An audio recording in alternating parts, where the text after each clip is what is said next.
طلعت سموه دايس. قالوا لي مين الحبيب؟ انا قلت انت بتبقى بره ليه يا عم؟ وتيجي هنا لا ما هو فاكك يا عم الدنيا حلوه، ده هو مخدوط بس.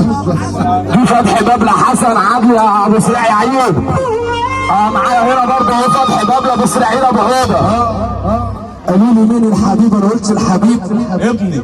والله حاتم النبي سمعونا استغفر العريس الله كابتن حسن عادل في العيد كلها 5/12. قالوا لي مين يورثك؟ انا قلت الوريث. في برضه فتح باب لابو سريع ابو هدى من عبد الله ايمن برضه ابو العريس، برضه ابو العريس، يوسف مصطفى صاهر ابو العريس، الجيره الطيبه يوسف مصطفى صاهر ابو العريس، يوسف ولي حماده الكلام. قالوا لي مين يورثك؟ انا قلت الوريث. ابني. احوش واكوش وكله في الاخر عشان ابني. لو قال في يوم بعد الشر اقول له فداك انا يا ابني. يا رب لاجل النبي ما تحرمنا انا من ابن. الله اكبر. سمعونا سقف العريس المحترم ده والله، عريس محترم قوي. والله ابويا اللي عليه مسنود حنان قلبه ملوش حدود، كبرت ولسه من عطفه كأني من ساعات مولود. ابويا ده قصه وحكايه سنين تعب وملا نهايه، وعن طبته هقول ايه بتسربني وفا ممدود. ابويا العز من خيره انا حوط على طيره، انا اللي كفايه من غيره ما كانش هيبقى ليا وجود.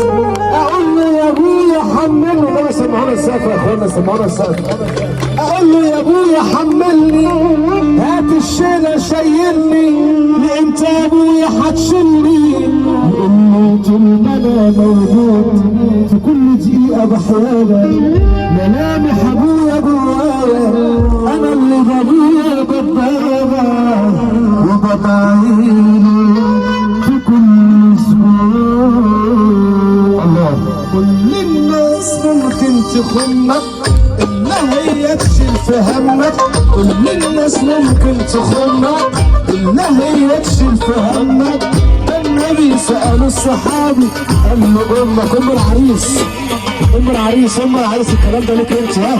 كل الناس ممكن تخونك. بص يا ام العريس بقى، انزل لما ام العريس كده عشان الكلام ده بتاع ام العريس برضه. كل الناس ممكن تخونك الا هي تشيل في همك، كل الناس ممكن تخونك الا هي تشيل في همك. ده النبي سأل الصحابي قال له امك ثم امك. الحباب يرفع